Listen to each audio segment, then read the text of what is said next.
गरीब नवाज धन गुरु गोबिंद सिंह साहब सच्चे पातशाह जी ने सूरमताई का मुजस्सबा देने लई सानू ये बाणी की बख्शिश की है। भावें कि जे मैं निंदकां विरोधियां दीयां गल्लां लैके चलांगा तो समा इन्ना नहीं कि फिर मैं उन्हां दीयां गल्लां दा जवाब देंदा रहांगा कि श्री गुरु ग्रंथ साहब जी की बाणी भी तो सूरबीर बनाउण वास्ते है, इहदे विच कोई शक नहीं। पर जंगां दा वेरवा जिहड़ा ना खुलासे सहित वो श्री दसम ग्रंथ दे विच सतगुरु जी ने कीता है, चंडी दी वार दे अंदर कीता है। आपां कुछ होर समझदे हां। संत बाबा जरनैल सिंह जी महापुरख फिरोजपुर दे नेड़े कथा करन लई गए। महापुरुषां नूं जिहड़े प्रबंधक सी वो कहण लगे कि महाराज ठंडी जी कथा करियो, गर्म कथा ना करियो, क्योंकि महापुरखां नूं उस समय हालातां दी मजबूरी खातर सब कुछ बोलना पैंदा सी, दसना पैंदा सी। ते महापुरख कहण लगे भाई तुसीं दस दिओ किहड़ी कथा करिए। कहंदे जी गुरु ग्रंथ साहब जी दे शब्द दी किसे दी कथा कर दे। महापुरख कहंदे फिर तुसीं आप ही चोण कर लओ। कहंदे जी गुरु नानक साहब दी बाणी दी कथा करो। महापुरख कहंदे सतगुरु गुरु नानक साहब कहंदे जाओ ताओ प्रेम खेलण का चाओ, सिर धर तली गली मेरी आओ, इत मार्ग पैर तरीजै, सिर दीजै कान ना कीजै। कहंदे महाराज ये ते गर्म है जी। फिर कहंदे तुसीं दस दिओ। कहंदे जी कबीर साहब दी बाणी जिहड़ी है ना भगत बाणी दे विचों तुसीं अर्थ कर दिओ किसे शब्द दे। ते महापुरख कहंदे कबीर साहब दी सुन लो। कबीर साहब कहंदे गगन दमामा बाजिओ, परयो निशाना घाओ, खेत जो मांडियो सूरमा, अब जूझन को दाओ। कबीर साहब कहंदे सूरा सो पहचानिए, जो लरै दीन के हेत, पुरजा पुरजा कट मरै, कबू न छाड़ै खेत। केड़ी शांति लभदे हो। श्री गुरु ग्रंथ साहब दे अंदर किसे कायर दी बाणी दर्ज नहीं है, सूरबीर योधियां दी बाणी दर्ज है।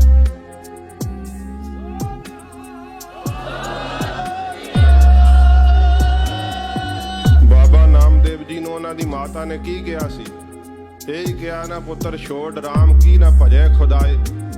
ते की बाबा नामदेव जी नूं नहीं पता? कहंदे मां मैनूं पता है कि खुदा भी ओदा ही नाम है ते राम भी ओदा ही नाम है, पर जबरदस्ती कहाना चाहते ओदे नाल नहीं मैं लिखण लगा। पुत्र जान बचा लै, ना हो तेरा पुंगड़ा ना तू मेरी मां। की जवाब दिता? बाणी विच दर्ज है, तू मेरी मां ही नहीं, मैनू कायरता वाला उपदेश देनी। आपां किहो जी शांति पालदे, जिहड़ी शांति शब्द विचों उपजदी है ना, जिहड़ी शांति शास्त्रां दे विचों उपजदी है, वो सदा लई कायम रहिंदी है। ते आपां शास्त्र समझे होए आ जी ये भड़काऊ ने, ये जी दिखावा है। अजकल दे प्रचारक भी कहण लग पे कि किरपान हत्थ विच फड़ करके क्यों आउंदे अंदर बकरा वड्ढण। ते दसवें पातशाह जी महाराज कहंदे आ बिना शास्त्र के संग देवो ना ददार है, यह मोर आग्या सुनो हे प्यारे। सतगुरु जी कहंदे बिना शास्त्रां ते केसां तो मैं दर्शन नहीं दूंगा। हुण गरीब नवाज दा हुक्म मन्ने कि किसे नुक्ताचीनी करन वाले दी गल मन्ने। जे तां सच्चे पातशाह जी दी आग्या दा पालन करोगे। गुरु गोबिंद सिंह साहब जी महाराज जिस समय ज्योति जोत समाउण लगे ना, इतिहास विच अंकित बचन ने। सच्चे पातशाह महाराज जदों कमैत घोड़े ते सवार सीगे, गरीब नवाज सतगुरु ने कनात कराई हुई सी। जदों महाराज ने चिखा ते चढ़ना ते सतगुरु जी ने घोड़े दियां वागां मोड़ के पिछे नूं जदों खालसे वल तकिया, सब बराग कर रहे सी। जिद्दां पिता नूं पुत्र वल वेख के फिर प्यार आ जांदा है ना, ते गुरदेव ने खालसे नूं संबोधन हो करके किया खालसा जी शब्द करके असी सदा ही तुहाडे कोल हां। दो बचन साडे याद रखने, गुरबाणी ते वाहिगुरु मंत्र नूं कदे नहीं विसारना, ते शास्त्र विद्या दा अभ्यास ना त्यागिओ। संसार दी कोई कौम तुहानूं गुलाम नहीं कर सकेगी। ये साहिब ने ਜੋਤੀ ਜੋਤ ਸਮਾਉਣ ਲੱਗਿਆ ਬਚਨ ਕਹੇ ਸੀ, ਅੰਕਿਤ ਨੇ ਇਤਿਹਾਸ ਵਿੱਚ। ਜੇ ਆਪਾਂ ਵੇਖੀਏ ਕਿ ਸਾਡੇ ਕੋਲ ਉਹ ਗੁਰੂ ਜੀ ਦੀ ਧਰੋਹਰ ਹੈ, ਨਹੀਂ ਹੈ। ਸ਼ਾਸਤਰ ਜਦੋਂ ਆਪਣੇ ਵੱਡਿਆਂ ਦੇ ਪੂਰਵਜਾਂ ਦੇ ਵੇਖੋਗੇ ਨਾ, ਸ਼੍ਰੀ ਅਕਾਲ ਤਖਤ ਸਾਹਿਬ ਤੇ ਜਾਓ, ਇੱਕ ਪੂਰਾ ਪੀੜਾ ਸਾਹਿਬ ਜਦੋਂ ਬਾਕੀ ਰਹਿ ਜਾਂਦਾ, ਕਹਿੰਦੇ ਹੁਣ ਬਾਬਾ ਜੀ ਸਾਹਿਬ, ਬਾਬਾ ਦੀਪ ਸਿੰਘ ਸਾਹਿਬ ਦੇ ਸ਼ਾਸਤਰ ਆਉਗੇ। ਇੰਨੇ ਵੱਡੇ ਸ਼ਾਸਤਰਾਂ ਦਾ ਕਮਰ ਕੱਸਾ ਨਾਭੇ ਵਾਲੇ ਰਾਜਿਆਂ ਨੇ ਹੁਣ ਇੱਕ ਤੇਗਾ ਜਿਹੜਾ ਨਾ ਤਖਤ ਸ੍ਰੀ ਕੇਸਗੜ੍ਹ ਸਾਹਿਬ ਭੇਟ ਕੀਤਾ, ਹੁਣ ਦਰਸ਼ਨ ਕਰਵਾਏ ਜਾਂਦੇ ਆ। ਮੀਰੀ ਪੀਰੀ ਦੇ ਮਾਲਕ ਗੁਰੂ ਹਰਗੋਬਿੰਦ ਸਾਹਿਬ ਦਾ ਉਹ ਤੇਗਾ ਜਿਸ ਦੇ ਨਾਲ ਮਹਾਰਾਜ ਨੇ ਕਾਲੇ ਖਾਂ ਨੂੰ ਵੱਢਿਆ ਸੀ। ਜਦੋਂ ਗੁਰਦੇਵ ਨੇ ਕਾਲੇ ਖਾਂ ਦੇ ਸਿਰ ਵਿੱਚ ਉਹ ਤੇਗਾ ਮਾਰਿਆ ਸੀ ਨਾ, ਘੋੜੇ ਦੀ ਕਾਠੀ ਤੱਕ ਵੱਢ ਦਿੱਤਾ ਸੀ ਕਾਲੇ ਖਾਂ। ਤੇ ਮਹਾਂਪੁਰਸ਼ਾਂ ਨੇ ਇਸ ਬਚਨ ਦਾ ਹਵਾਲਾ ਦਿੰਦਿਆਂ ਹੋਇਆਂ ਇਹ ਸ਼ਬਦ ਕਹੇ ਹੈ, ਮੀਰੀ ਪੀਰੀ ਦੇ ਮਾਲਕ ਗੁਰੂ ਹਰਗੋਬਿੰਦ ਸਾਹਿਬ ਦੇ ਅੰਦਰ ਦਇਆ ਵੀ ਇੰਨੀ ਹੈ ਕਿ ਗੁਰਦੇਵ ਨੂੰ ਫੁੱਲ ਦੇ ਟੁੱਟਣ ਕਰਕੇ ਦਰਦ ਮਹਿਸੂਸ ਹੁੰਦਾ ਹੈ। ਸਤਿਗੁਰੂ ਦੇ ਅੰਦਰ ਵੀਰ ਰਸ ਵੀ ਇੰਨਾ ਹੈ ਕਿ ਜੇ ਤੇਗ ਦਾ ਵਾਰ ਛੱਡਦੇ ਆ, ਲੋਹੇ ਦੀਆਂ ਸੰਜੋਗ ਬਖਤਰਾਂ ਨੂੰ ਕੱਟਦਾ ਹੋਇਆ ਘੋੜੇ ਦੀ ਕਾਠੀ ਤੱਕ ਨੂੰ ਵੱਢ ਕੇ ਪਾਰ ਹੋ ਜਾਂਦਾ। ਇਹ ਸੱਚੇ ਪਾਤਸ਼ਾਹ ਜੀ ਮਹਾਰਾਜ ਦੇ ਦਿੱਤੇ ਹੋਏ ਸਾਨੂੰ ਉਪਦੇਸ਼, ਇਹ ਬਖਸ਼ਿਸ਼ਾਂ। ਸੱਚਖੰਡ ਸ੍ਰੀ ਹਰਿਮੰਦਰ ਸਾਹਿਬ ਭਗਤੀ ਦਾ ਪ੍ਰਤੀਕ ਹੈ, ਸ਼੍ਰੀ ਅਕਾਲ ਤਖਤ ਸਾਹਿਬ ਸ਼ਕਤੀ ਦਾ ਪ੍ਰਤੀਕ ਹੈ। ਗੁਰੂ ਗੋਬਿੰਦ ਸਿੰਘ ਸਾਹਿਬ ਨੇ ਸਾਨੂੰ ਬਖਸ਼ਿਸ਼ ਕੀਤੀ ਹੈ ਦੇਗ ਅਤੇ ਤੇਗ। ਦੇਗ ਤੇਗ ਦੇ ਧਨੀ ਆਪ, ਗਰੀਬ ਨਵਾਜ ਧੰਨ ਗੁਰੂ ਗੋਬਿੰਦ ਸਿੰਘ ਸਾਹਿਬ ਜੀ ਮਹਾਰਾਜ ਸੱਚੇ ਪਾਤਸ਼ਾਹ। ਇਸ ਬਚਿੱਤਰ ਨਾਟਕ ਦੇ ਅੰਦਰ ਜਿੱਥੇ ਪੰਗਾਣੀ ਦੇ ਯੁੱਧ ਦਾ ਬੜੇ ਵਿਸਥਾਰ ਸਹਿਤ ਵਰਣਨ ਕਰਦੇ ਆ, ਆਪਣੇ ਪੌਂਟੇ ਸਾਹਿਬ ਜਾਣ ਦਾ ਜ਼ਿਕਰ ਕਰਦੇ ਆ। 17 ਸਾਲ ਦੀ ਉਮਰ ਵਿੱਚ ਸੱਚੇ ਪਾਤਸ਼ਾਹ ਨੇ ਬਾਣੀਆਂ ਉਚਾਰਨ ਕੀਤੀਆਂ, ਉਹਨਾਂ ਦਾ ਜ਼ਿਕਰ ਆਉਂਦਾ ਹੈ।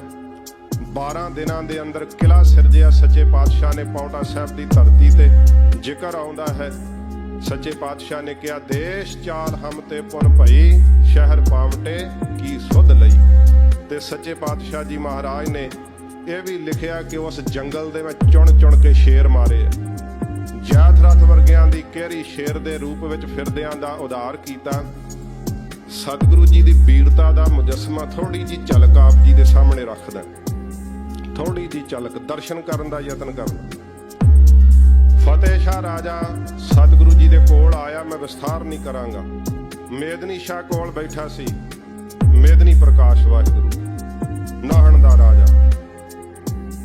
ਆ ਕਰਕੇ ਖਬਰ ਦਿੱਤੀ ਸੱਚੇ ਪਾਤਸ਼ਾਹ, ਇੱਕ ਸ਼ੇਰ ਬੜਾ ਤੰਗ ਕਰਦਾ, ਮਾਲ ਡੰਗਰ ਖਾ ਜਾਂਦਾ। ਤੇ ਫਤਿਹ ਸ਼ਾਹ ਨੇ ਕਿਹਾ, ਮਹਾਰਾਜ ਇਹ ਸ਼ੇਰ ਦੀ ਬਾਬਤ ਸਾਰੇ ਜਾਣਦੇ ਆ, ਪਰ ਇਹਨੂੰ ਮਾਰ ਨਹੀਂ ਕੋਈ ਸਕਿਆ। ਗੁਰਦੇਵ ਕਹਿੰਦੇ, ਚੰਗਾ ਕੱਲ ਨੂੰ ਦਿਨ ਚੜੇਗਾ ਚੱਲਾਂਗੇ, ਦੱਸਿਓ। ਵਿਸਥਾਰ ਨਹੀਂ ਕਰਾਂਗਾ, ਮੈਂ ਕੇਵਲ ਦਰਸ਼ਨ ਕਰਾਉਣੇ ਤੁਹਾਨੂੰ ਉਸ ਥਾਂ ਦੇ ਜੋ ਕਵੀ ਰਾਜ ਨੇ ਕਿਸ ਤਰ੍ਹਾਂ ਬਿਆਨ ਕੀਤਾ। ਜਿਸ ਸਮੇਂ ਮਹਾਰਾਜ ਉੱਥੇ ਪਹੁੰਚ ਗਏ ਆ ਨਾ, ਜਿਸ ਝੜੀ ਦੇ ਵਿੱਚ ਸ਼ੇਰ ਬੈਠਾ ਹੋਇਆ, ਤੇ ਕਵੀ ਰਾਜ ਲਿਖਦੇ ਆ ਕਿ ਘੋੜਿਆਂ ਦੀ ਹਿਣਕਣ ਦੀ ਆਵਾਜ਼ ਨਾਲ ਸ਼ੇਰ ਦਹਾੜਿਆ।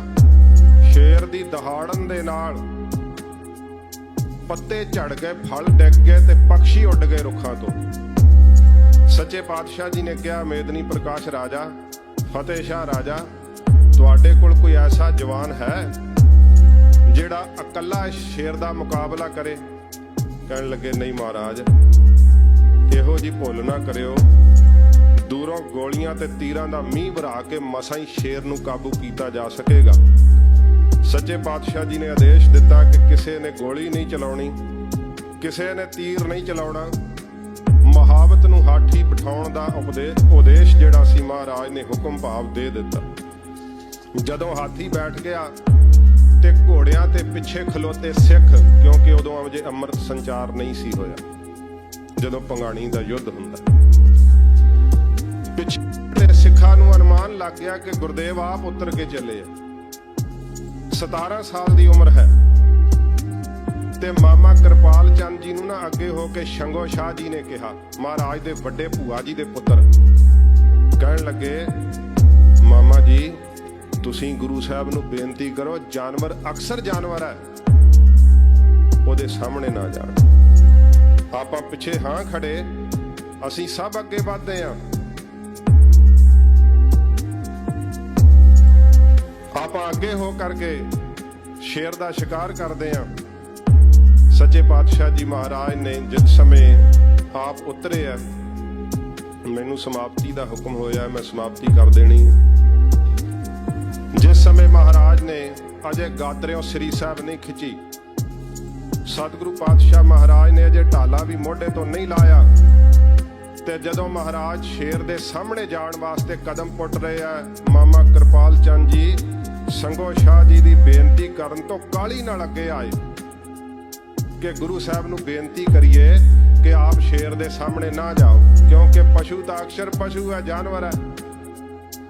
ਜਿਸ ਸਮੇਂ ਮਾਮਾ ਕਿਰਪਾਲ ਚੰਦ ਜੀ ਗੁਰਦੇਵ ਦੇ ਸਾਹਮਣੇ ਹੋਏ ਆ, ਕਵੀ ਰਾਜ ਲਿਖਦੇ ਆ ਕਿ ਮਸਤਕ ਦੇ ਉੱਤੇ ਇੰਨਾ ਨੂਰ ਦਗ ਰਿਹਾ ਸੀ, ਵੀਰ ਰਸ ਦੇ ਨਾਲ ਇੰਨੇ ਨੇਤਰ ਭਖ ਚੁੱਕੇ ਸੀ ਕਿ ਮਾਮਾ ਕਿਰਪਾਲ ਚੰਦ ਜੀ ਪਿਛਲੇ ਪੈਰੀ ਪਛਾਹ ਨੂੰ ਮੁੜ ਆਏ। ਤੇ ਸਮੇਂ ਸੰਗੋ ਸ਼ਾਹ ਜੀ ਕਹਿਣ ਲੱਗੇ, ਮਾਮਾ ਜੀ ਬੇਨਤੀ ਨਹੀਂ ਕੀਤੀ। ਤੇ ਸੰਗੋ ਸ਼ਾਹ ਨੂੰ ਮਾਮਾ ਕਿਰਪਾਲ ਚੰਦ ਜੀ ਨੇ ਕਿਹਾ, ਸੰਗੋ ਸ਼ਾਹ ਜ਼ਰੂਰਤ ਨਹੀਂ ਪਈ ਸਤਿਗੁਰੂ ਨੂੰ ਬੇਨਤੀ ਕਰਨ ਦੀ।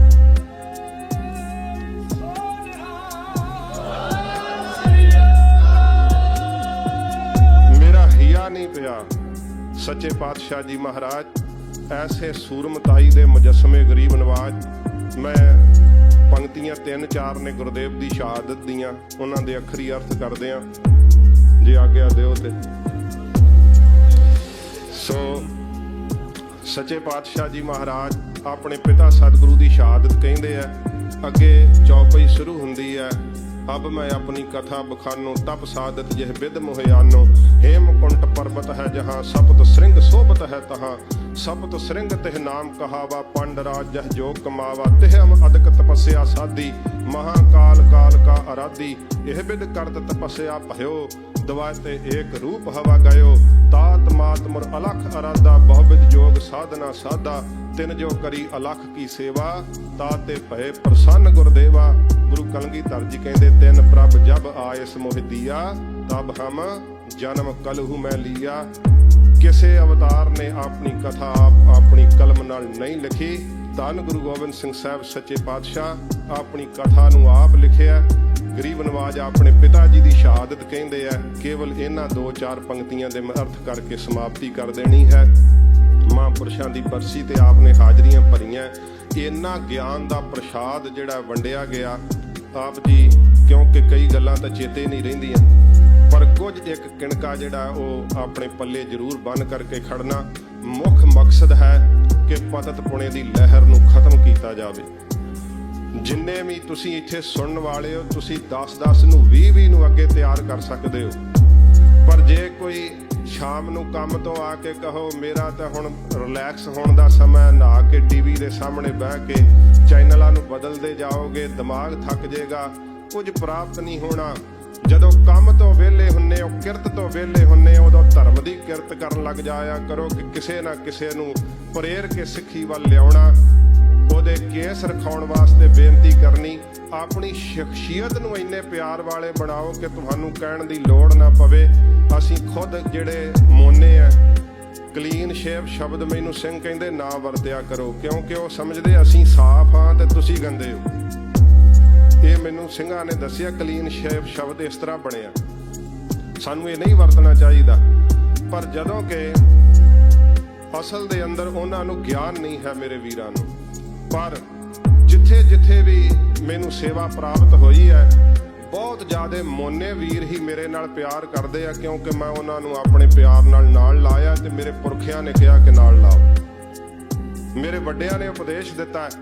ਜਿੰਨੇ ਵੀ ਸ਼ਹਿਰਾਂ ਵਿੱਚ ਦਾਸ ਨੇ ਜਾ ਕੇ ਸੇਵਾ ਕੀਤੀ ਹੈ, ਬਹੁਤ ਜ਼ਿਆਦਾ ਮੋਨੇ ਵੀਰ ਜਿਹੜੇ ਸੀ, ਜਦੋਂ ਉਹਨਾਂ ਦੀ ਸੰਥਿਆ 22 ਵਾਰਾਂ ਤੇ ਜਾਂ ਭਗਤ ਬਾਣੀ ਤੇ ਆਉਂਦੀ ਸੀ, ਮੈਨੂੰ ਕਹਿਣ ਦੀ ਲੋੜ ਨਹੀਂ ਸੀ ਪੈਂਦੀ, ਆਪਣੇ ਆਪ ਪਰਿਵਾਰਾਂ ਸਮੇਤ ਉਹਨਾਂ ਨੇ ਅੰਮ੍ਰਿਤ ਛਕੇ ਆ ਆਪਣੇ ਆਪ, ਕਿਉਂਕਿ ਗੁਰਬਾਣੀ ਆਪਣੇ ਆਪ ਵਿੱਚ ਇੱਕ ਸਾਧ ਸੰਗਤ ਜੀ ਜਾਗਦੀ ਜੋਤ ਹੈ।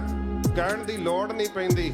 ਅੰਮ੍ਰਿਤ ਛਕੇ ਦਾ ਵੀ ਉਦੋਂ ਪਤਾ ਲੱਗ ਜਾ ਜਦੋਂ ਆਪ ਤਰਸ ਨਾਲ ਮੰਗੇ ਕਿ ਮੈਨੂੰ ਅੰਮ੍ਰਿਤ ਦੀ ਦਾਤ ਮਹਾਰਾਜ ਦੇ ਦਿਓ। ਸੱਚੇ ਪਾਤਸ਼ਾਹ ਆਪਣੇ ਗੁਰਦੇਵ ਪਿਤਾ ਜੀ ਬਾਰੇ ਕਹਿੰਦੇ ਨੇ। ਆਓ ਮੈਂ ਫਿਰ ਸਮਾਪਤੀ ਕਰਾਂਗਾ। ਮਹਾਰਾਜ ਨਾਲ ਜੁੜਦੇ ਹੋਏ ਆਖੋ ਜੀ ਸਤਨਾਮ ਸ਼੍ਰੀ ਵਾਹਿਗੁਰੂ ਸਾਹਿਬ ਜੀ। ਤਿਨ ਤੇ ਤੇਗ ਬਹਾਦਰ ਭਏ। ਗੁਰੂ ਗੋਬਿੰਦ ਸਿੰਘ ਸਾਹਿਬ ਜੀ ਮਹਾਰਾਜ ਕਹਿੰਦੇ ਆ, ਗੁਰੂ ਹਰਕ੍ਰਿਸ਼ਨ ਸਾਹਿਬ ਜੀ ਮਹਾਰਾਜ ਜਦੋਂ ਸੱਚਖੰਡ ਗਏ, ਤਿੰਨ ਤੇ ਤੇਗ ਬਹਾਦਰ ਭਏ। ਤਿੰਨਾਂ ਤੋਂ ਗੁਰੂ ਹਰਕ੍ਰਿਸ਼ਨ ਸਾਹਿਬ ਜੀ ਤੋਂ ਗੁਰੂ ਤੇਗ ਬਹਾਦਰ ਸਾਹਿਬ ਜੀ ਵਰਸੋਏ। ਜਦੋਂ ਮਹਾਰਾਜ ਨੇ ਦਿੱਲੀ ਦੇ ਵਿੱਚ ਪਲੰਗੇ ਦੀਆਂ ਪਰਿਕਰਮਾ ਕਰਕੇ ਕਿਹਾ ਸੀ, ਬਾਬਾ ਬਸੇ ਗ੍ਰਾਮ ਬਕਾਲੇ, ਬਲ ਗੁਰ ਸੰਗਤ ਆਪ ਸੰਭਾਲੇ, ਉਦੋਂ ਗੁਰੂ ਤੇਗ ਬਹਾਦਰ ਸਾਹਿਬ ਜੀ ਮਹਾਰਾਜ ਗੁਰਤਾ ਦੇ ਮਾਲਕ ਹੋਏ। ਤਿਲਕ ਅੰਜੂ ਰਾਖਾ ਪ੍ਰਭ ਤਾਂ ਕਾ। ਜਦੋਂ ਵੱਡਿਆਂ ਸਤਿਗੁਰਾਂ ਜੀ ਤੱਕ ਸਤਿਗੁਰੂ ਜੀ ਨੇ ਜ਼ਿਕਰ ਕੀਤਾ ਨਾ, ਤੇ ਗੁਰਦੇਵ ਪਿਤਾ ਦੀ ਸ਼ਹਾਦਤ ਦਾ ਕੇਵਲ ਤੇ ਕੇਵਲ ਸਾਧ ਸੰਗਤ ਜੀ ਇਸ ਪਾਵਨ ਗ੍ਰੰਥ ਦੇ ਅੰਦਰ ਜ਼ਿਕਰ ਹੈ। ਹੋਰ ਜਿੰਨੇ ਵੀ ਗ੍ਰੰਥ ਅੱਜ ਕੱਲ, ਕਿਉਂਕਿ ਕੌਮ ਦੀ ਹਾਲਤ ਵੀ ਇਸ ਤਰ੍ਹਾਂ ਦੀ ਹੈ, ਉਹਨਾਂ ਵਿੱਚ ਗੁਰਦੇਵ ਦੀ ਸ਼ਹਾਦਤ ਨੂੰ ਬਹੁਤ ਟੇਢੇ ਢੰਗ ਨਾਲ ਬਿਆਨ ਕੀਤਾ ਗਿਆ। ਔਰੰਗਜ਼ੇਬ ਦਾ, ਸ਼ਾਹਜਹਾਂ ਦਾ, ਜਹਾਂਗੀਰ ਦਾ ਹਿਸਟਰੀ ਵਿੱਚ ਜ਼ਿਕਰ ਕੀਤਾ ਜਾਂਦਾ ਹੈ, ਪਰ ਉਸ ਹਿਸਟਰੀ ਦੇ ਵਿੱਚ ਕਿਤੇ ਵੀ ਗੁਰੂ ਗੋਬਿੰਦ ਸਿੰਘ ਸਾਹਿਬ ਦਾ ਨਾਮ ਨਹੀਂ ਹਿੰਦੁਸਤਾਨ ਦੀਆਂ ਕਿਤਾਬਾਂ ਦੇ ਅੰਦਰ। ਜੇ ਹੈ ਤੇ ਕੇਵਲ ਇੰਨਾ ਲਿਖਿਆ ਹੋਇਆ ਉਸ ਹਿਸਟਰੀ ਵਿੱਚ ਵਿਦਿਆਰਥੀਆਂ ਨੂੰ ਪੜ੍ਹਾਇਆ ਜਾਂਦਾ ਹੈ ਕਿ ਗੁਰੂ ਗੋਬਿੰਦ ਸਿੰਘ ਸਾਹਿਬ ਇੱਕ ਲੜਾਕੂ ਸੀ। ਗੁਰੂ ਤੇਗ ਬਹਾਦਰ ਸਾਹਿਬ ਦੀ ਸ਼ਹਾਦਤ ਦਾ ਕਿਤੇ ਜ਼ਿਕਰ ਨਹੀਂ ਆਉਂਦਾ। ਜਿਸ ਸਤਿਗੁਰੂ ਜੀ ਨੇ ਆਪਣੇ ਪਰਿਵਾਰ ਦਾ ਲਹੂ ਪਾ ਕੇ ਇਸ ਦੀਆਂ ਜੜ੍ਹਾਂ ਪੁੱਟੀਆਂ, ਉਸ ਸਾਮਰਾਜ ਦੇ ਅੰਦਰ ਸਤਿਗੁਰੂ ਜੀ ਦੇ ਕਿਸੇ ਵੀ ਪਰਿਵਾਰ ਦਾ ਜ਼ਿਕਰ ਹੀ ਨਹੀਂ ਕੀਤਾ ਜਾਂਦਾ। ਤੇ ਕਿਉਂ ਵਿਰੋਧ ਹੁੰਦਾ ਸ਼੍ਰੀ ਦਸਮ ਗ੍ਰੰਥ ਦੀ ਬਾਣੀ ਦਾ? ਕਿਉਂਕਿ ਦਸਮ ਗ੍ਰੰਥ ਦੀ ਬਾਣੀ ਦੱਸ ਰਹੀ ਹੈ, ਤਿਲਕ ਜੰਯੂ ਰਾਖਾ ਪ੍ਰਭ ਤਾਕਾ, ਕਿ ਗੁਰੂ ਤੇਗ ਬਹਾਦਰ ਸਾਹਿਬ ਦੀ ਕੋਈ ਘਰੋਗੀ ਲੜਾਈ ਸੀ ਔਰੰਗਜ਼ੇਬ ਨਾਲ। ਇਹ ਸ਼ਬਦ ਕਹਿ ਰਹੇ ਹੈ, ਤਿਲਕ ਅਤੇ ਜੰਯੂ ਦੀ ਖਾਤਰ ਧੰਨ ਗੁਰੂ ਤੇਗ ਬਹਾਦਰ ਸੱਚੇ ਪਾਤਸ਼ਾਹ ਨੇ ਸ਼ਹਾਦਤ ਦਿੱਤੀ ਹੈ। ਸੱਚੇ ਪਾਤਸ਼ਾਹ ਮਹਾਰਾਜ ਨੇ ਤਿਲਕ ਤੇ ਜੰਯੂ ਦੀ ਰੱਖਿਆ ਕੀਤੀ ਹੈ। ਕਿਨੋ ਵੱਡੋ ਕਲੂ ਮੈਂ ਸਾਕਾ। ਕਲਯੁਗ ਦੇ ਅੰਦਰ ਗੁਰਦੇਵ ਨੇ ਵੱਡਾ ਸਾਕਾ, ਜਿਹੜਾ ਸ਼ਹੀਦੀ ਸਾਕਾ ਵਰਤਾਇਆ। ਜੇ ਸਤਿਗੁਰੂ ਆਪਣੇ ਸਵਾਸਾਂ ਦੀ ਡੋਰੀ ਨਾ ਉੱਥੇ ਤੋੜਦੇ ਤੇ ਸਾਰੇ ਸੰਸਾਰ ਤੇ ਅੱਜ ਹਿੰਦੁਸਤਾਨ ਦਾ ਨਾਮੋ ਨਿਸ਼ਾਨ ਨਹੀਂ ਸੀ ਰਹਿਣਾ, ਹਿੰਦੂਆਂ ਦਾ ਨਾਮੋ ਨਿਸ਼ਾਨ ਨਹੀਂ ਸੀ ਰਹਿਣਾ। ਇਹ ਸੱਚੇ ਪਾਤਸ਼ਾਹ ਜੀ ਮਹਾਰਾਜ ਦੇ ਸਵਾਸਾਂ ਦੀ ਡੋਰੀ ਹੈ, ਜੋ ਹਿੰਦੂ ਵੀਰ ਆਪਣੇ ਗਾਤਰੇ ਜੰਝੂ ਪਹਿਨਦੇ ਹਨ, ਆਪਣੇ ਮੱਥੇ ਤੇ ਕੇਸਰ ਦਾ ਤਿਲਕ ਲਾਉਂਦੇ ਆ।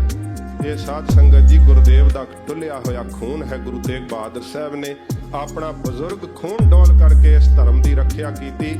ਮੈਂ ਲੰਡਨ ਦੇ ਵਿੱਚ ਮਿਊਜ਼ੀਅਮ ਦੇ ਮੈਨੂੰ ਵਿਖਾ ਰਹੇ ਸੀ ਸਿੰਘ, ਉੱਥੇ ਕੁਝ ਵੀਰ ਮਿਲੇ, ਉਹ ਮਹਾਰਾਜੇ ਦੇ ਤਖਤ ਬਾਰੇ ਪੁੱਛ ਰਹੇ ਸੀ ਕਿ ਕਿੱਧਰ ਹੈ ਮਹਾਰਾਜੇ ਦਾ ਤਖਤ, ਤੇ ਅਸੀਂ ਉਹਨਾਂ ਨੂੰ ਇਸ਼ਾਰਾ ਕਰ ਦਿੱਤਾ ਤੇ ਮੈਨੂੰ ਹਿੰਦੀ ਵਿੱਚ ਕਹਿੰਦੇ, ਹਮ ਜਾਣਤੇ हैं आप कौन है, आप गुरु तेग बहादुर साहब की उम्मत है। अगर गुरु तेग बहादुर साहब अपनी शहादत ना देते, आज हिंदुस्तान अफगानिस्तान जैसा होता। एहसास है सच्चे पातशाह जी महाराज ने अपनी शहादत तिलक ते जंजू दी खातर दिती है। साधन हेत इति जिन करी। सच्चे पातशाह जी महाराज ने साधु महात्मा दी ਰੱਖਿਆ ਕਰਨ ਵਾਸਤੇ, ਧਰਮ ਦੀ ਰੱਖਿਆ ਕਰਨ ਵਾਸਤੇ ਹੱਦ ਮੁਕਾ ਦਿੱਤੀ। ਸੀਸ ਦਿਆ ਪਰ ਸੀ ਨਾ ਉਚਰੀ। ਮਹਾਰਾਜ ਨੇ ਆਪਣੇ ਸੀਸ ਦਾ ਬਲੀਦਾਨ ਦੇ ਦਿੱਤਾ, ਪਰ ਮੁਖ ਤੋਂ ਸੀ ਨਹੀਂ ਉਚਾਰੀ। ਗੁਰਦੇਵ ਨੇ ਸੱਚੇ ਪਾਤਸ਼ਾਹ ਜੀ ਦੀ ਸ਼ਹਾਦਤ ਸ੍ਰੀਮਾਨ ਸੰਤ ਬਾਬਾ ਕਰਤਾਰ ਸਿੰਘ ਜੀ ਖਾਲਸਾ ਪਿੰਡਰਾਂ ਵਾਲੇ ਮਹਾਂਪੁਰਖ ਸੁਣਾਇਆ ਕਰਦੇ ਸੀ। ਮੈਂ ਛੋਟੇ ਹੁੰਦਿਆਂ ਟੇਪ ਰਿਕਾਰਡਾਂ ਦੇ ਵਿੱਚ ਉਹ ਸ਼ਹਾਦਤ ਦਾ ਸਾਰਾ ਸਾਕਾ ਸੁਣਿਆ, ਤੇ ਇੱਕ ਪਾਸੇ ਟੇਪ ਲਾ ਦਿਓ, ਇੱਕ ਪਾਸੇ ਮੈਂ ਸ਼ੁਰੂ ਹੋ ਜਾ, ਇੱਕ ਵੀ ਅੱਖਰ ਦਾ ਫਰਕ ਨਹੀਂ ਪੈਂਦਾ। ਸਿੰਘ ਸਾਹਿਬ ਭਾਈ ਰਾਮ ਸਿੰਘ ਜੀ ਵੀ ਇਸ ਤਰ੍ਹਾਂ ਮਹਾਰਾਜ ਦੀ ਸ਼ਹਾਦਤ ਸੁਣਾਉਂਦੇ ਜਿਵੇਂ ਮਹਾਂਪੁਰਸ਼ਾਂ ਤੋਂ ਸੁਣੀ। ਬਹੁਤ ਜਲਾਲ ਵਿੱਚ ਸੰਤ ਬਾਬਾ ਕਰਤਾਰ ਸਿੰਘ ਜੀ ਮਹਾਂਪੁਰਖ ਗੁਰੂ ਤੇਗ ਬਹਾਦਰ ਸੱਚੇ ਪਾਤਸ਼ਾਹ ਜੀ ਮਹਾਰਾਜ ਦੀ ਸ਼ਹਾਦਤ ਉਹਨਾਂ ਨੇ ਸਿੱਖ ਕੌਮ ਦੇ ਅੰਦਰ ਬਿਆਨ ਕੀਤੀ ਹੈ, ਦੱਸੀ ਹੈ। ਧੰਨ ਗੁਰੂ ਤੇਗ ਬਹਾਦਰ ਸੱਚੇ ਪਾਤਸ਼ਾਹ ਜੀ ਮਹਾਰਾਜ ਜਿਨ੍ਹਾਂ ਨੇ ਧਰਮ ਦੀ ਰੱਖਿਆ ਵਾਸਤੇ ਆਪਣਾ ਬਲੀਦਾਨ ਦਿੱਤਾ। ਧਰਮ ਹੇਤ ਸਾਕਾ ਜਿਨ ਕੀਆ। ਧਰਮ ਦੀ ਰੱਖਿਆ ਵਾਸਤੇ ਸਤਿਗੁਰੂ ਜੀ ਨੇ ਸ਼ਹੀਦੀ ਸਾਕਾ ਵਰਤਾਇਆ। ਸੀਸ ਦਿਆ ਪਰ ਸਿਰ ਨਾ ਦਿਆ। ਮਹਾਰਾਜ ਨੇ ਆਪਣਾ ਸੀਸ ਦੇ ਦਿੱਤਾ, ਪਰ ਸੱਚੇ ਪਾਤਸ਼ਾਹ ਨੇ ਧਰਮ ਨਹੀਂ ਛੱਡਿਆ। ਕਈ ਵੀਰ ਨਾ ਇਸ ਤਰ੍ਹਾਂ ਲਿਖਣ ਲੱਗ ਗਏ ਆ ਕਿ ਗੁਰੂ ਤੇਗ ਬਹਾਦਰ ਸਾਹਿਬ ਨੇ ਸ਼ਹਾਦਤ तो दे दी, पर आपने हिंदू धर्म नहीं छोड़ा। ਵੇਖੋ ਗੱਲ ਕਿੱਧਰ ਨੂੰ ਜਾਂਦੀ। ਸੱਚੇ ਪਾਤਸ਼ਾਹ ਜੀ ਮਹਾਰਾਜ ਜਿਨ੍ਹਾਂ ਦਾ ਅਕੀਦਾ ਨਹੀਂ ਹੈ ਕਿ ਮੂਰਤੀ ਦੀ ਪੂਜਾ ਕੀਤੀ ਜਾਵੇ ਜਾਂ ਜੰਝੂ ਪਹਿਨਿਆ ਜਾਵੇ ਜਾਂ ਮੱਥੇ ਤੇ ਤਿਲਕ ਲਾਉਣਾ, ਇਹ ਸਿੱਖ ਧਰਮ ਦਾ ਅਕੀਦਾ ਨਹੀਂ ਹੈ। ਔਰੰਗਜ਼ੇਬ ਨੇ ਵੀ ਕਿਹਾ ਸੀ ਕਿ ਸੱਚੇ ਪਾਤਸ਼ਾਹ ਮੈਂ ਆਪ ਨੂੰ ਮਾਰਨਾ ਨਹੀਂ ਚਾਹੁੰਦਾ, ਤੁਸੀਂ ਇਸ ਨੂੰ ਸਹੀ ਤਸਲੀਮ ਆਪ ਨਹੀਂ ਕਰਦੇ ਤੇ ਫਿਰ ਇਹਦੀ ਰੱਖਿਆ ਕਰਨ ਵਾਸਤੇ ਕਿਉਂ ਤੁਲੇ ਹੋਏ ਹੋ। ਤੇ ਗੁਰੂ ਤੇਗ ਬਹਾਦਰ ਸਾਹਿਬ ਨੇ ਕਿਹਾ ਸੀ ਔਰੰਗਜ਼ੇਬ, ਦੇਵਨੇਤ ਦੇ ਨਾਲ ਜੇ ਹਿੰਦੁਸਤਾਨ ਦੀ ਰਾਜਸੀ ਸੱਤਾ ਹਿੰਦੂਆਂ ਦੇ ਹੱਥ ਵਿੱਚ ਹੁੰਦੀ, ਹਿੰਦੂ ਮੁਸਲਮਾਨ ਧਰਮ ਨੂੰ ਜ਼ਬਰਦਸਤੀ ਨਸ਼ਟ ਕਰ ਰਹੇ ਹੁੰਦੇ ਤੇ ਅਸੀਂ ਮੁਸਲਮਾਨ ਦੀ ਧਰਮ ਦੀ ਰੱਖਿਆ ਵਾਸਤੇ ਅੱਗੇ ਆਉਣਾ ਸੀ। ਅਸੀਂ ਕਿਸੇ ਧਰਮ ਦੇ ਵਿਰੋਧ ਵਿੱਚ ਨਹੀਂ ਆ, ਅਸੀਂ ਜ਼ੁਲਮ ਦੇ ਵਿਰੋਧ ਵਿੱਚ ਆ। ਸੱਚੇ ਪਾਤਸ਼ਾਹ ਨੇ ਆਪਣਾ ਸੀਸ ਦੇ ਕੇ ਜ਼ੁਲਮ ਨੂੰ ਠੱਲ ਪਾਈ। ਤੇ ਯਾਦ ਰੱਖਣੀ ਇਹ ਗੱਲ, ਗੁਰਦੇਵ ਦੀ ਸ਼ਹਾਦਤ ਤੋਂ ਬਾਅਦ ਇੱਕ ਵੀ ਜੰਝੂ ਨਹੀਂ ਲਾਇਆ ਗਿਆ ਤੇ ਔਰੰਗਜ਼ੇਬ ਜ਼ਾਲਮ ਬਾਦਸ਼ਾਹ ਇੱਕ ਵੀ ਰਾਤ ਦਿੱਲੀ ਨਹੀਂ ਰਹਿ ਸਕਿਆ। ਸੱਚੇ ਪਾਤਸ਼ਾਹ ਨੇ ਜਦੋਂ ਸ਼ਹਾਦਤ ਦਿੱਤੀ ਆ, ਨਾਟਕ ਚੇਟਕ ਕੀਏ ਕੋ ਕਾਜਾ। ਸੱਚੇ ਪਾਤਸ਼ਾਹ ਨੂੰ ਅਖੀਰ ਤੇ ਕਿਹਾ ਸੀ, ਇਹ ਦੋ ਪੰਕਤੀਆਂ ਰਹਿੰਦੀਆਂ ਸਮਾਪਤੀ ਹੈ। ਗੁਰੂ ਤੇਗ ਬਹਾਦਰ ਸਾਹਿਬ ਨੂੰ ਕਿਹਾ ਸੀ ਔਰੰਗਜ਼ੇਬ ਨੇ, ਜੋ ਕਿਹਾ ਉਹ ਗੁਰਦੇਵ ਨੇ ਅੰਕਿਤ ਕਰ ਦਿੱਤਾ ਗੁਰੂ ਗੋਬਿੰਦ ਸਿੰਘ ਸਾਹਿਬ ਨੇ।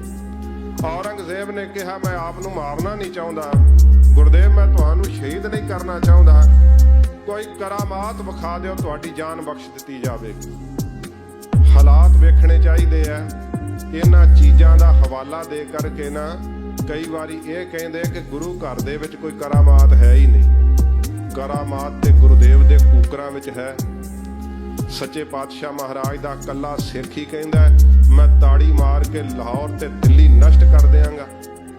ਸੱਚੇ ਪਾਤਸ਼ਾਹ ਜੀ ਮਹਾਰਾਜ ਨੇ ਉੱਥੇ ਕੀ ਸ਼ਬਦ ਕਹੇ ਆ? ਮਹਾਰਾਜ ਕਹਿੰਦੇ ਔਰੰਗਜ਼ੇਬ ਆਪਣੀ ਜਾਨ ਬਚਾਉਣ ਵਾਸਤੇ ਅਸੀਂ ਕਰਾਮਾਤ ਨਹੀਂ ਦਿਖਾਵਾਂਗੇ, ਕਿਉਂਕਿ ਕਰਾਮਾਤ ਜਿਹੜੀ ਆ ਨਾ ਨਾਟਕ ਚੇਟਕ ਹੈ। ਇਹ ਖੋਟਾ ਕਰਮ ਜਿਹੜਾ ਅਸੀਂ ਨਹੀਂ ਕਰਾਂਗੇ। ਪ੍ਰਭ ਲੋਗਨ ਕਹਿ ਆਵਤ ਲਾਜਾ, ਕਿਉਂਕਿ ਰੱਬ ਦੇ ਪਿਆਰਿਆਂ ਨੂੰ ਲੱਜਾ ਆਉਂਦੀ ਹੈ ਕਰਾਮਾਤ ਦਿਖਾਉਣ ਲੱਗਿਆਂ। ਕਿਉਂ ਆਉਂਦੀ ਹੈ? ਧਿਆਨ ਦਿਓ। ਜੇ ਕਿਸੇ ਕੋਲੋਂ ਤੁਸੀਂ ਚੀਜ਼ ਲਈ ਹੋਵੇ ਤੇ 5 ਕੁ ਦਿਨ ਬਾਅਦ ਉਹਨੂੰ ਕਹੋ ਆ ਤੈਨੂੰ ਦਿਖਾਵਾਂ ਇੱਕ ਬੜੀ ਅਨੋਖੀ ਚੀਜ਼ ਹੈ ਮੇਰੇ ਕੋਲ, ਉਹ ਅੱਗੋਂ ਹੱਸ ਕੇ ਕਹੇਗਾ ਮੂਰਖਾ ਮੇਰੇ ਕੋਲ ਲਈ ਮੈਨੂੰ ਵਿਖਾਈ ਜਾਣਾ। ਗੁਰੂ ਤੇਗ ਬਹਾਦਰ ਸਾਹਿਬ ਕਹਿੰਦੇ ਰੱਬ ਦੇ ਪਿਆਰੇ ਕਰਾਮਾਤ ਨਹੀਂ ਦਿਖਾਉਂਦੇ, ਕਿਉਂਕਿ ਰੱਬ ਕੋਲੋਂ ਹੀ ਲਈ ਆ ਤੇ ਹਰੇਕ ਥਾਂ ਤੇ ਰੱਬ ਨੂੰ ਹੀ ਵੇਖਦੇ। ਇਸ ਕਰਕੇ ਕਹਿੰਦੇ ਪ੍ਰਮਾਤਮਾ ਤੇਰੇ ਕੋਲੋਂ ਲਈ ਹੋਈ ਸ਼ਕਤੀ ਤੈਨੂੰ ਕੀ ਦਿਖਾਈਏ।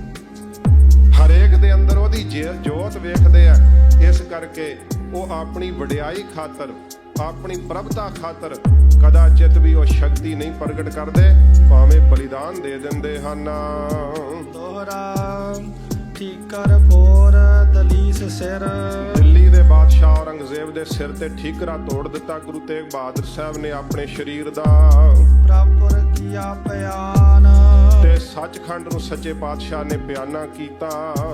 ਏਕ ਬਹਾਦਰ ਸੀ ਕਿਰਿਆ, ਗੁਰੂ ਗੋਬਿੰਦ ਸਿੰਘ ਸਾਹਿਬ ਜੀ ਕਹਿੰਦੇ ਆ ਸਤਿਕਾਰਯੋਗ ਪਿਤਾ ਗੁਰੂ ਤੇਗ ਬਹਾਦਰ ਸਾਹਿਬ ਵਰਗਾ ਕਾਰਜ ਕਰੀ ਨਾ ਕਿਨਹੂ ਆਨ, ਕਿਸੇ ਨੇ ਵੀ ਇਸ ਸੰਸਾਰ ਤੇ ਆ ਕੇ ਨਹੀਂ ਕੀਤਾ, ਕਿਉਂਕਿ ਹਰ ਕੋਈ ਆਪਣੇ ਧਰਮ ਵਾਸਤੇ ਤਾਂ ਬਲੀਦਾਨ ਦਿੰਦਾ ਹੈ। ਗੁਰਦੇਵ ਨੇ ਤਿਲਕ ਤੇ ਜੰਝੂ ਦੀ ਖਾਤਰ ਆਪਣਾ ਬਲੀਦਾਨ ਦਿੱਤਾ ਏ। ਏਕ ਬਹਾਦਰ ਕੇ ਚਲਤ, ਧੰਨ ਗੁਰੂ ਤੇਗ ਬਹਾਦਰ ਸਾਹਿਬ ਜੀ ਦੇ ਸੱਚਖੰਡ ਜਾਣ ਨਾਲ ਸ਼ਹਾਦਤ ਹੋਣ ਕਰਕੇ ਭਇਓ ਜਗਤ ਕੋ ਸੋਕ, ਸਾਰੇ ਜਗਤ ਦੇ ਅੰਦਰ ਸੋਕ ਦੀ ਲਹਿਰ ਫੈਲ ਗਈ। ਇਤਿਹਾਸ ਦੱਸਦਾ ਜਦੋਂ ਗੁਰਦੇਵ ਦਾ ਸੀਸ ਲੱਥਿਆ ਸੀ ਉਦੋਂ ਬਹੁਤ ਲਾਲ ਰੰਗ ਦਾ ਆਕਾਸ਼ ਹੋ ਗਿਆ। ਇੰਨੀ ਜ਼ੋਰ ਦੀ ਹਨੇਰੀ ਚੱਲੀ ਕਿ ਹਰ ਇੱਕ ਦੀਆਂ ਅੱਖਾਂ ਪੂਰੀਆਂ ਗਈਆਂ। ਸਾਰੇ ਸੰਸਾਰ ਦੇ ਅੰਦਰ ਸ਼ੋਕ ਫੈਲ ਗਿਆ ਜਦੋਂ ਮਹਾਰਾਜ ਨੇ ਸ਼ਹਾਦਤ ਦਿੱਤੀ ਆ। ਹੈ ਸਭ ਜਗ ਭਇਓ, ਧੰਨ ਗੁਰੂ ਗੋਬਿੰਦ ਸਿੰਘ ਸਾਹਿਬ ਜੀ ਮਹਾਰਾਜ ਕਹਿੰਦੇ ਨੇ ਹਾਹਾਕਾਰ ਮਚ ਗਈ ਹੈ ਸਾਰੇ ਹਿੰਦੁਸਤਾਨ ਦੇ ਅੰਦਰ, ਕਿਉਂਕਿ ਗੁਰਦੇਵ ਦੀ ਸ਼ਹਾਦਤ ਹੋਣੀ ਕੋਈ ਛੋਟੀ ਬਾਤ ਨਹੀਂ ਸੀ। ਸਾਰੇ ਹਿੰਦੁਸਤਾਨ ਦੇ ਅੰਦਰ ਹਾਹਾਕਾਰ ਮਚ ਗਈ ਜਦੋਂ ਗੁਰੂ ਤੇਗ ਬਹਾਦਰ ਸੱਚੇ ਪਾਤਸ਼ਾਹ ਜੀ ਮਹਾਰਾਜ ਸ਼ਹੀਦ ਹੋਏ। ਜੈ ਜੈ ਜੈ ਸੁਰ ਲੋਕ, ਸੁਰ ਲੋਕ ਦੇਵਤਿਆਂ ਦੇ ਲੋਕ ਤੱਕ ਸਾਧ ਸੰਗਤ ਜੀ ਜੈ ਜੈਕਾਰ ਦੀ ਧੁਨ ਹੋਈ ਜਦੋਂ ਧੰਨ ਗੁਰੂ ਤੇਗ ਬਹਾਦਰ ਸੱਚੇ ਪਾਤਸ਼ਾਹ ਜੀ ਮਹਾਰਾਜ ਨੇ ਆਪਣੀ ਸ਼ਹਾਦਤ ਦਿੱਤੀ ਹੈ। ਗੁਰਦੁਆਰਾ ਸ਼ੀਸ਼ਗੰਜ ਸਾਹਿਬ ਦਿੱਲੀ ਦੇ ਅੰਦਰ ਧੰਨ ਗੁਰੂ ਤੇਗ ਬਹਾਦਰ ਸੱਚੇ ਪਾਤਸ਼ਾਹ ਜੀ ਮਹਾਰਾਜ ਦੀ ਸ਼ਹਾਦਤ ਦਾ ਸਥਾਨ। ਸੱਚੇ ਪਾਤਸ਼ਾਹ ਜੀ ਮਹਾਰਾਜ ਨੇ ਇਸ ਤੋਂ ਅੱਗੇ ਆਪਣੀ ਕਥਾ ਜਿਹੜੀ ਹੈ ਉਹ ਵਿਖਿਆਨ ਕੀਤੀ ਹੈ। ਬਚਿੱਤਰ ਨਾਟਕ ਦੀ ਅਮਰ ਰਚਨਾ ਗਰੀਬ ਨਵਾਜ ਸਤਿਗੁਰੂ ਜੀ ਨੇ ਇਸ ਦੇ ਅੰਦਰ ਬਹੁਤ ਭਾਰੀ ਬਖਸ਼ਿਸ਼ਾਂ ਕੀਤੀਆਂ, ਆਪਣੇ ਆਉਣ ਦਾ ਕਾਰਨ ਦੱਸਿਆ ਕਿ ਅਸੀਂ ਕਿਸ ਕਾਰਨ ਕਰਕੇ ਇਸ ਸੰਸਾਰ ਤੇ ਆਏ ਹਾਂ ਤੇ ਜਿਸ ਕਾਰਨ ਕਰਕੇ ਸਾਨੂੰ ਭੇਜਿਆ ਗਿਆ ਹੈ। ਵਾਹਿਗੁਰੂ ਦਾ ਹੁਕਮ ਅਸੀਂ ਕਿਸੇ ਕੋਲੋਂ ਲੁਕਾਵਾਂਗੇ ਨਹੀਂ, ਕਿਸੇ ਦਾ ਡਰ ਨਹੀਂ, ਭੈ ਨਹੀਂ ਮੰਨਾਂਗੇ, ਸਭ ਨੂੰ ਉਹ ਹੁਕਮ ਜਿਹੜਾ ਸੁਣਾਵਾਂਗੇ। ਇਹ ਸਤਿਗੁਰੂ ਜੀ ਨੇ ਇਸ ਗ੍ਰੰਥ ਦੇ ਅੰਦਰ ਬਖਸ਼ਿਸ਼ ਭਰੇ ਬਚਨ ਕਹੇ ਆ।